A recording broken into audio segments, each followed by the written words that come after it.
ತಮಿಳುನಾಡಿನಲ್ಲಿ ಸರ್ಕಾರ ರಚಿಸಲು ವಿಜಯ್ ಸರ್ಕಸ್ ನಡೆಸುತ್ತಿದ್ದಾರೆ. ಟಿವಿಕೆ ಅಲ್ಲ, ಈಗ ಅಣ್ಣಾ ಡಿಎಂಕೆನೇ ಕಿಂಗ್ ಮೇಕರ್ ಆಗ್ತಾ ಇದೆ.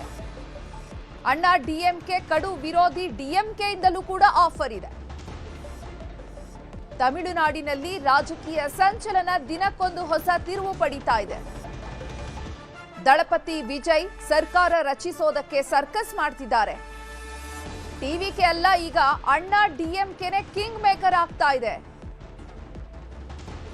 ಟಿವಿಕೆ ಪಕ್ಷದಿಂದ ಅಣ್ಣಾ ಡಿಎಂಕೆಗೆ ಡಿಸಿಎಂ ಮತ್ತು ಮಂತ್ರಿಗಿರಿ ಆಫರ್ ನೀಡಲಾಗಿದೆ. ತಮಿಳ ರಕ್ಷಣೆಗೆ ಯಾವುದೇ ನಿರ್ಣಯಕ್ಕೂ ಕೂಡ ಬದ್ಧ ಅಂತ ಡಿಎಂಕೆ ಹೇಳಿದೆ. ಸದ್ಯ ಪುದುಚೇರಿ ರೆಸಾರ್ಟ್ನಲ್ಲಿ ಅಣ್ಣಾ ಡಿಎಂಕೆಯ ಶಾಸಕರಿದ್ದಾರೆ. ಮರು ಚುನಾವಣೆಯನ್ನು ತಡೆಯೋದಕ್ಕೆ ಡಿಎಂಕೆ ಎಲ್ಲಾ ಸಹಕಾರವನ್ನ ನೀಡಲಿದೆ. ಟಿವಿಕೆಗೆ ಮಿತ್ರ ಪಕ್ಷಗಳು ಬೆಂಬಲಿಸಿದ್ರೆ ಅಡ್ಡಿ ಮಾಡಲ್ಲ ಅಂತ ಡಿಎಂಕೆ ಹೇಳ್ತಾ ಇದೆ. ಸ್ಟಾಲಿನ್ ನೇತೃತ್ವದ ಡಿಎಂಕೆ ಸಭೆಯಲ್ಲಿ ತೀರ್ಮಾನ ಆಗಿದೆಯಂತೆ. ತಮಿಳುನಾಡಿನ ಅಭಿವೃದ್ಧಿಗಾಗಿ ನಾವು ಯಾವುದೇ ತೀರ್ಮಾನಕ್ಕೂ ಕೂಡ ಸಿದ್ಧ ಅಂತ ಹೇಳ್ತಾ ಇದೆ. ತಮಿಳುನಾಡಿನಲ್ಲಿ ಸರ್ಕಾರವನ್ನ ರಚನೆ ಮಾಡೋದಕ್ಕೆ ಸರ್ಕಸ್ ಮುಂದುವರೆದಿದೆ. ಕಿಂಗ್ ಮೇಕರ್ ಆಗ್ತಿದ್ದಾರೆ ವಿಜಯ್ ಅನ್ನುವಂತಹ ವಿಚಾರದಲ್ಲಿ ಈಗ ಅಣ್ಣಾ ಡಿಎಂಕೆಯೇ ಕಿಂಗ್ ಮೇಕರ್ ಆಗುವಂತಹ ಸಾಧ್ಯತೆ ಇದೆ.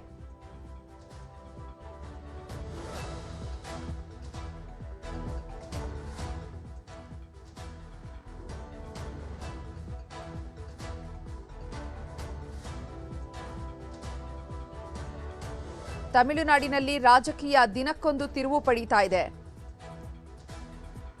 ಅಣ್ಣಾ ಡಿಎಂಕೆ ಕಡು ವಿರೋಧಿಯಾಗಿರುವಂತಹ ಡಿಎಂಕೆ ಇಂದಲೂ ಕೂಡ ಆಫರ್ ಬಂದಿದೆ. ಈ ಬಗ್ಗೆ ಹೆಚ್ಚಿನ ಮಾಹಿತಿಯನ್ನು ನೀಡ್ತಾರೆ ನಮ್ಮ ಪ್ರತಿನಿಧಿ ಕೃಷ್ಣ. ದೂರವಾಣಿ ಸಂಪರ್ಕದಲ್ಲಿ ಜಾಯ್ನ್ ಆಗಿದ್ದಾರೆ. ಕೃಷ್ಣ, ತಮಿಳುನಾಡಲ್ಲಿ ರಾಜಕೀಯ ಪ್ರಹಸನ ಯಾವ ಹಂತಕ್ಕೆ ಹೋಗ್ತಾ ಇದೆ? ಯಾರಿಗೆ ಬೆಂಬಲ ಕೊಡುವಂತಹ ಸಾಧ್ಯತೆ ಇದೆ ಅಂತ? ಚಿತ್ರ, ತಮಿಳುನಾಡಿನಲ್ಲಿ ರಾಜಕೀಯ ಬಿಕ್ಕಟ್ಟು ಎದುರಾಗಿದೆ. ಟಿವಿಕೆ ಪಕ್ಷ ದೊಡ್ಡ ಪಕ್ಷವಾಗಿದ್ರು ಕೂಡ ಸರ್ಕಾರ ರಚನೆ ಮಾಡೋದಕ್ಕೆ ಸಾಧ್ಯವಾಗ್ತಾ ಇಲ್ಲ. ಹಾಗಾಗಿ ಈಗ ಎಡಿಎಂಕೆ ಮತ್ತೆ ಎಡಿಎಂಕೆ ಅವರು ಏನಾದ್ರು ಮಾಡ್ಬೋದಾ ಅನ್ನೋ ಚರ್ಚೆ ನಡುವೆ ಈಗ ಇಲ್ಲ ಒಂದ್ ಕಡೆ ಎಡಿಎಂಕೆಯ ಸಪೋರ್ಟ್ ಅನ್ನ ಕೇಳಬೇಕು ಅನ್ನೋದು ಕಾರಣಕ್ಕೋಸ್ಕರವಾಗಿ ಟಿವಿಕೆ ಈಗ ಡಿಸಿಎಂ ಆಫರ್ ಹೊಡ್ತಾ ಅನ್ನೊಂದು ಪ್ರಶ್ನೆ ಈಗಾಗಲೇ ಉದ್ಭವ ಆಗಿರುವಂತದ್ದು.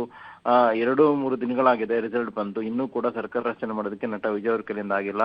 ಏನಾದ್ರು ಗವರ್ನರ್ ಭೇಟಿ ಮಾಡಿದ್ರು ಕೂಡ ಗವರ್ನರ್ ಪ್ರಶ್ನೆನ ಮಾಡ್ತಿರುವಂತದ್ದು, ನಿಮ್ಮ ಬಳಿ ಬಹುಮತ ಎಷ್ಟಿದೆ ಅನ್ನೋ ಪ್ರಶ್ನೆಯನ್ನು ಕೂಡ ಮಾಡ್ತಾ ಇದ್ದಾರೆ. ಅದಕ್ಕೆ ಸೂಕ್ತವಾದಂತ ಉತ್ತರ ಕೂಡ ನಟ ವಿಜಯ್ ಅವ್ರ ಬಳಿ ಇಲ್ಲ. ಹಾಗಾಗಿನೇ ಈಗ ಸರ್ಕಾರ ರಚನೆ ಮಾಡಬೇಕು.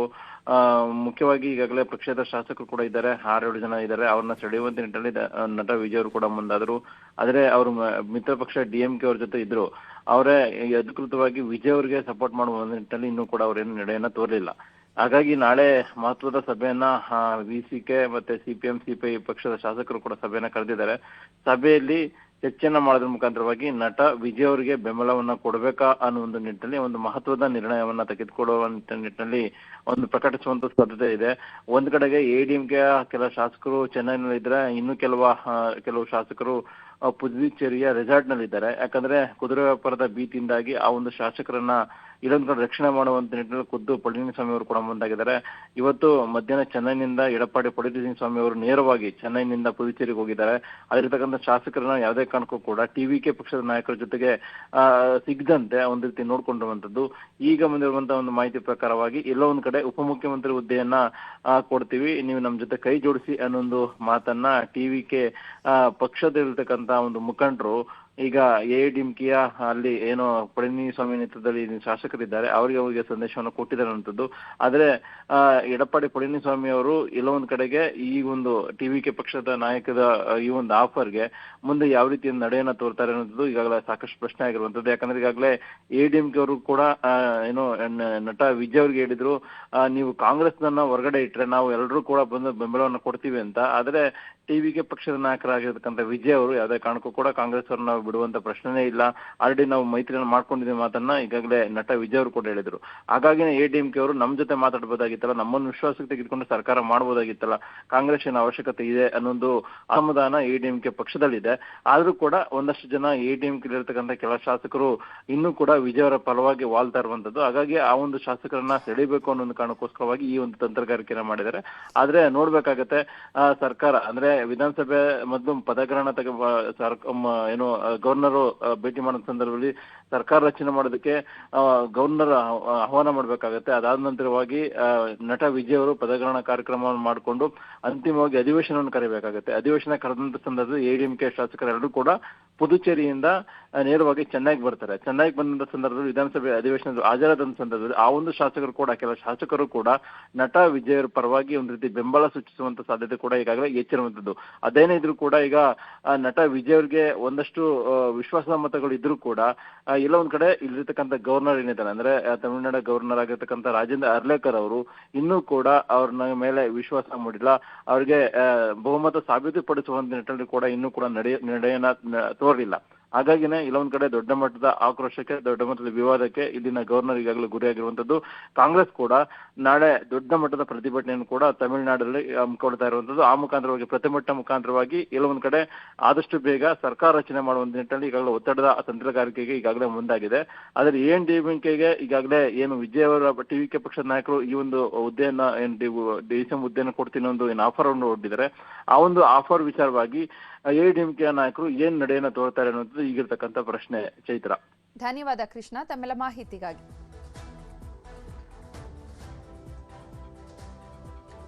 ತಮಿಳಿನ ರಕ್ಷಣೆಗೆ ನಾವು ಯಾವುದೇ ನಿರ್ಣಯಕ್ಕೂ ಕೂಡ ಸಿದ್ಧ ಅಂತ ಈ ಕಡೆ ಎಐಎಡಿಎಂಕೆ ಕೂಡ ಹೇಳ್ತಾ ಇರುವಂತದ್ದು. ಅಣ್ಣಾ ಡಿಎಂಕೆ ಈಗ ಟಿವಿಕೆ ಜೊತೆಗೆ ಮೈತ್ರಿಯನ್ನ ಮಾಡ್ಕೊಳ್ಳೋದಕ್ಕೆ ಒಪ್ಕೊಂಡಿದೆ ಅನ್ನುವಂತಹ ಸುದ್ದಿ ಬರ್ತಾ ಇದೆ. ಈಗ ಡಿಎಂಕೆ ಮತ್ತೆ ಎಐಎಡಿಎಂಕೆ ಎರಡೂ ಕೂಡ ಮೈತ್ರಿಯನ್ನ ಮಾಡಿಕೊಂಡು ಸರ್ಕಾರವನ್ನ ರಚಿಸುವಂತಹ ಸಾಧ್ಯತೆ ಇದೆ ಅಂತ ಕೂಡ ಹೇಳಲಾಗ್ತಾ ಇತ್ತು. ಆದ್ರೆ ಈಗ ಟಿವಿಕೆ ಯಾವ ಪಕ್ಷದ ಜೊತೆಗೆ ಮೈತ್ರಿ ಮಾಡಿಕೊಂಡು ಸರ್ಕಾರವನ್ನ ರಚನೆ ಮಾಡುತ್ತೆ ಅನ್ನುವಂಥದ್ದೇ ಕುತೂಹಲಕಾರಿಯಾಗಿರುವಂಥದ್ದು. ಒಂದ್ ಕಡೆ ಗವರ್ನರ್ ಕೂಡ ಎರಡನೇ ಬಾರಿ ವಿಜಯ್ ಅವರು ಭೇಟಿಯಾಗಿ ಪರ್ಮಿಷನ್ ಕೇಳಿದ್ರು ಕೂಡ ಸರ್ಕಾರ ರಚನೆ ಮಾಡ್ಲಿಕ್ಕೆ, ಪ್ರಮಾಣ ವಚನ ಸ್ವೀಕಾರ ಮಾಡ್ಲಿಕ್ಕೆ ಪರ್ಮಿಷನ್ ಅನ್ನ ಕೊಟ್ಟಿಲ್ಲ.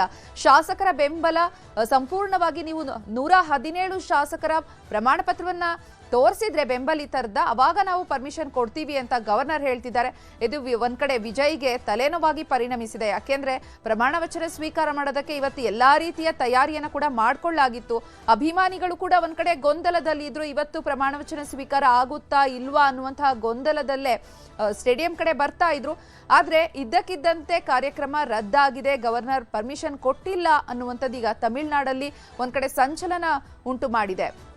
ಏನಾಗುತ್ತೆ, ವಿಜಯ್ ಡಿಎಂಕೆ ಜೊತೆ ಮೈತ್ರಿ ಮಾಡ್ಕೋತಾರ ಅನ್ನೋದು ಕೇಳಬೇಕಿದೆ. ಟಿವಿಕೆಯ ಎಲ್ಲಾ ಶಾಸಕರು ರಾಜೀನಾಮೆ ಕೊಡ್ತಾರಾ? 107 ಟಿವಿಕೆ ಶಾಸಕರು ರಾಜೀನಾಮೆಗೆ ತಯಾರಿಯನ್ನ ನಡೆಸಿದ್ದಾರೆ. ಡಿಎಂಕೆ ಅಣ್ಣಾ ಡಿಎಂಕೆ ಒಂದಾದ್ರೆ ರಾಜೀನಾಮೆಯನ್ನ ನೀಡಲಿಕ್ಕೆ ತಯಾರಿಯನ್ನ ನಡೆಸಿಕೊಂಡಿದ್ದಾರೆ.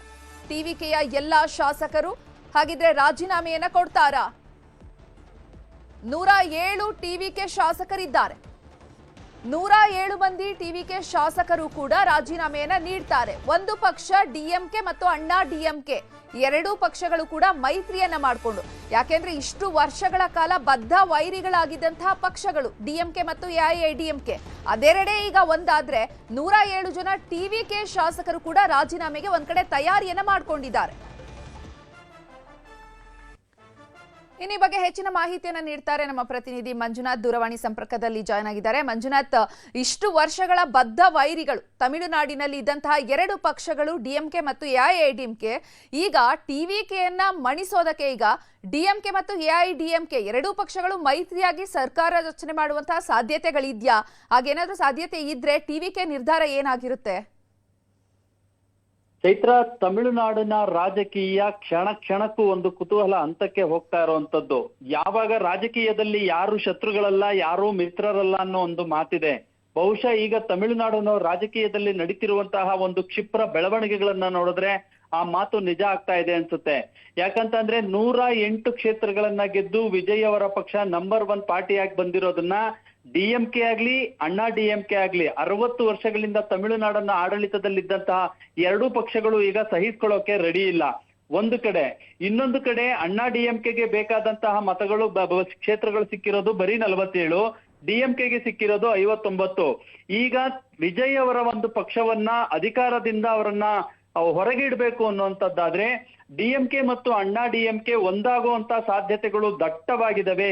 ಶತ್ರುತ್ವವನ್ನು ಮರೆತು ಮಿತ್ರತ್ವಕ್ಕೆ ಅವರು ರಾಜಿ ಆಗೋದಕ್ಕೂ ರೆಡಿ ಆಗಿದ್ದಾರೆ ಅನ್ನೋ ಒಂದು ಮಾತುಗಳಿತ್ತು.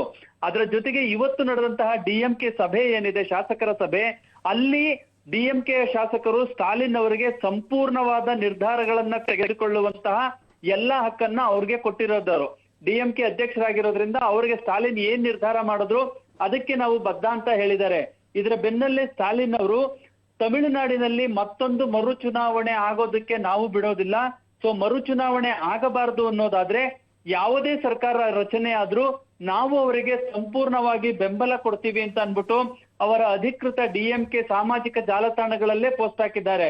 ಇದರ ಜೊತೆಗೆ ಪುದುಚೇರಿಯ ರೆಸಾರ್ಟ್ ನಲ್ಲಿ ಇರತಕ್ಕಂತಹ ಅಣ್ಣಾ ಡಿಎಂಕೆ ಪಕ್ಷದ ಶಾಸಕರುಗಳಿಗೆ ನೇರವಾಗಿ ಡಿಎಂಕೆ ಅವರು ಕೊಟ್ಟಿರುವಂತದ್ದು ಮುಖ್ಯಮಂತ್ರಿ ಆಫರ್ ಅನ್ನ.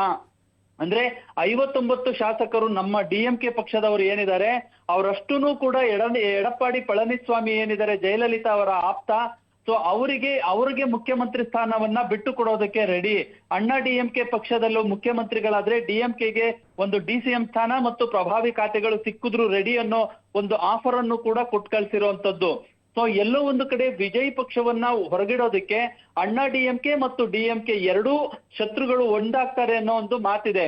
ಒಂದು ವೇಳೆ ಅವರಿಬ್ರು ಏನಾದ್ರು ಒಂದಾಗಿದ್ದೇ ಆಯ್ತು ಅನ್ನೋದಾದ್ರೆ ತಮಿಳುನಾಡಿನಲ್ಲಿ ಅವರಿಬ್ಬರನ್ನ ಎದುರಾಕೊಂಡೇ ವಿಜಯ್ ಪಕ್ಷ ಮೇಲ್ ಬಂದಿದ್ದು.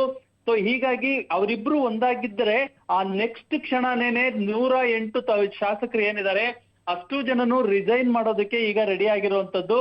ಇದನ್ನ ಟಿವಿಕೆ ಶಾಸಕಾಂಗ ಸಭೆಯಲ್ಲಿ ಇವರು ಎಲ್ಲಾನು ಕೂಡ ಒಂದು ನಿರ್ಣಯವನ್ನ ಮಾಡಿದ್ದಾರೆ. ಅಂದ್ರೆ 108 ಕ್ಷೇತ್ರಗಳಲ್ಲಿ ಇನ್ಕ್ಲೂಡ್ ವಿಜಯ್ ಗೆದ್ದಿರುವಂತಹ 2 ಕ್ಷೇತ್ರಗಳು ಸೇರಿ ಒಟ್ಟು ಟಿಎಂಕೆಯ 107 ಶಾಸಕರು ಒಂದೇ ದಿನ ರಾಜೀನಾಮೆ ಕೊಡೋದಕ್ಕೂ ಕೂಡ ನಿರ್ಧಾರ ಮಾಡಿದ್ದಾರೆ. ಈ ರಾಜೀನಾಮೆ ನಿರ್ಧಾರ ಕೇವಲ ಡಿಎಂಕೆ ಅಣ್ಣಾ ಡಿಎಂಕೆಯನ್ನ ಕಟ್ಟಹಾಕೋ ಉದ್ದೇಶ ಅಷ್ಟೇ ಅಲ್ಲ, ರಾಜ್ಯಪಾಲರು ವಿಜಯ್ ಅವರಿಗೆ ಸರ್ಕಾರವನ್ನ ರಚನೆ ಮಾಡೋದಕ್ಕೆ ಯಾವುದೇ ರೀತಿಯಾದಂತ ಅವಕಾಶವನ್ನ ಕೊಡ್ತಿಲ್ವಲ್ಲ, ಸೊ ಅದರ ವಿರುದ್ಧನೂ ಕೂಡ ಇದೊಂದು ಬ್ರಹ್ಮಾಸ್ತ್ರ ಆಗುತ್ತೆ ಅಂತ ಈಗ ತಮಿಳುನಾಡು ರಾಜಕೀಯದಲ್ಲಿ ಆಗ್ತಿರುವಂತಹ ಒಂದಷ್ಟು ಚರ್ಚೆಗಳು. ಚೈತ್ರ, ಮಂಜುನಾಥ್, ಇನ್ನು ಗವರ್ನರ್ ಒಂದು ಪಕ್ಷ ಸರ್ಕಾರದ ರಚನೆಯನ್ನ ಮಾಡ್ಲಿಕ್ಕೆ ಪರ್ಮಿಷನ್ ಕೊಡ್ತಾರೆ ಅನ್ನುವಂತ ಭರವಸೆಯಿಂದ ವಿಜಯ್ ಹೋಗಿದ್ರು. ಆದ್ರೆ 2ನೇ ಬಾರಿ ಕೂಡ ಅವರ ಭರವಸೆ ಹುಸಿಯಾಗಿದೆ. ಗವರ್ನರ್ ಒಂದ್ ಕಡೆ ಪಕ್ಷಪಾತ ಮಾಡ್ತಿದ್ದಾರೆ ಎನ್ನುವಂತ ಆರೋಪಗಳು ಕೂಡ ಕೇಳಿ ಬರ್ತಾ ಇದೆ. ಇದ್ರ ಬಗ್ಗೆ ಹೇಳೋದಾದ್ರೆ ತಮಿಳುನಾಡಿನಲ್ಲಿ ರಾಜ್ಯಪಾಲರು ಮಾಡ್ತಿರುವಂತಹ ಒಂದು ನಿರ್ಣಯಗಳ ಹಿಂದೆ ಡಿಎಂಕೆ ಮತ್ತು ಅಣ್ಣಾ ಡಿಎಂಕೆ ಅವರು ಇದು ಡಿಎಂಕೆ ಪಕ್ಷದವರು ನೇರವಾಗಿ ಮಾಡ್ತಿರುವಂತಹ ಒಂದು ಆರೋಪ ಮತ್ತು ಕಾಂಗ್ರೆಸ್ ಏನು ವಿಜಯ ಪಕ್ಷಕ್ಕೆ ಒಂದು ಬೆಂಬಲ ಕೊಟ್ಟಿದ್ದಾರೆ ಕಾಂಗ್ರೆಸ್ ಅವರು ನೇರವಾಗಿ ಮಾಡ್ತಿರುವಂತಹ ಆರೋಪ. ರಾಜ್ಯಪಾಲರ ಹಿಂದೆ ಬಿಜೆಪಿ ಇದೆ, ಕೇಂದ್ರ ಬಿಜೆಪಿ ನಾಯಕರು ರಾಜ್ಯಪಾಲರನ್ನ ಆಟ ಆಡಿಸ್ತಾ ಇದ್ದಾರೆ, ಅವರು ಹೇಳ್ದಂಗೆ ಕೇಳುವಂತದ್ದು ಅಂತ ಮಾತಿರುವಂತದ್ದು. ಆದ್ರೆ ಅಣ್ಣಾ ಡಿಎಂಕೆ ಪಕ್ಷಕ್ಕೆ ವಿಜಯ್ ಅವರು ಅಧಿಕೃತವಾಗಿ ಆಹ್ವಾನ ಕೊಟ್ಟು ಟಿವಿಕೆ ಪಕ್ಷದ ಜೊತೆ ಅಣ್ಣಾ ಡಿಎಂಕೆ ಪಕ್ಷ ಏನು ಬಿಜೆಪಿ ಮೈತ್ರಿಕೂಟದಲ್ಲಿರುವಂತಹ ಅಣ್ಣಾ ಡಿಎಂಕೆ ಪಕ್ಷವನ್ನ ಅಧಿಕೃತವಾಗಿ ಟಿವಿಕೆ ಜೊತೆ ಸೇರ್ಕೊಂಡು ಅವರಿಬ್ರು ಮೈತ್ರಿ ಸರ್ಕಾರ ರಚಿಸಬೇಕು, ಹಾಗಾಗಿನೇ ಇದು ಬಿಜೆಪಿ ನಡೆಸ್ತಿರುವಂತ ಒಂದು ಹುನ್ನಾರ ಅನ್ನುವಂಥದ್ದು ಅಲ್ಲಿನ ಡಿಎಂಕೆ ಪಕ್ಷ ಮತ್ತು ಕಾಂಗ್ರೆಸ್ನವರು ಹೇಳ್ತಿರುವಂತ ಹೇಳಿಕೆ. ಆದ್ರೆ ಸಂವಿಧಾನದ ಪ್ರಕಾರ ರಾಜ್ಯಪಾಲರು ಯಾವುದೇ ರಾಜ್ಯದಲ್ಲಿ ಆಗಲಿ ರಾಜ್ಯಪಾಲರು ಒಂದು ಸರ್ಕಾರವನ್ನ ರಚನೆ ಮಾಡಬೇಕು ಅನ್ನೋದಾದ್ರೆ ಬಹುಮತವನ್ನ ಅವರು ಸ್ಪಷ್ಟಪಡಿಸ್ಬೇಕು. ಬಹುಮತವನ್ನ ಹೇಗೆ ಸ್ಪಷ್ಟಪಡಿಸ್ಬೇಕು? ಅದು ವಿಧಾನಸಭೆಯ ಅಧಿವೇಶನವನ್ನ ಕರೆದು ಅಲ್ಲಿ ವಿಶ್ವಾಸ ಮಂಡನೆಯನ್ನ ಮಾಡ್ಬೇಕಾಗತ್ತೆ. ಆದ್ರೆ ಈಗ ರಾಜ್ಯಪಾಲರು ಕೇಳ್ತಿರುವಂತದ್ದು, ನೀವು ಬಹುಮತ ಇದೆ ಅನ್ನೋದಾದ್ರೆ ಯಾವ್ಯಾವ ಪಕ್ಷಗಳ ಶಾಸಕರು ನಿಮಗೆ ಬೆಂಬಲ ಕೊಟ್ಟಿದ್ದಾರೆ ಆ 118 ಶಾಸಕರ ಒಂದು ಹೆಸರುಗಳನ್ನ ಮತ್ತು ಅಥವಾ ಪಕ್ಷದವರ ಲಿಸ್ಟ್ ಅನ್ನ ಕೊಡಿ ಅಂತ ಕೇಳಿರುವಂತದ್ದು. ಆದ್ರೆ ವಿಜಯ್ ಅವರಿಗೆ ಇದುವರೆಗೂ ಅಧಿಕೃತವಾಗಿ ಕಾಂಗ್ರೆಸ್ ಅವರು ಒಬ್ರು ಬಿಟ್ರೆ ಇನ್ಯಾರೂ ಕೂಡ ಬೆಂಬಲವನ್ನ ನೀಡಿಲ್ಲ. ನಾಳೆ ಎಐಡಿಎಂಕೆ ಅವರು ಬೆಂಬಲ ಕೊಡ್ತಾರಾ ಅನ್ನೋದ್ರ ಬಗ್ಗೆ ಇನ್ನೂ ಅಧಿಕೃತವಾಗಿ ನಿರ್ಧಾರ ಆಗಿಲ್ಲ.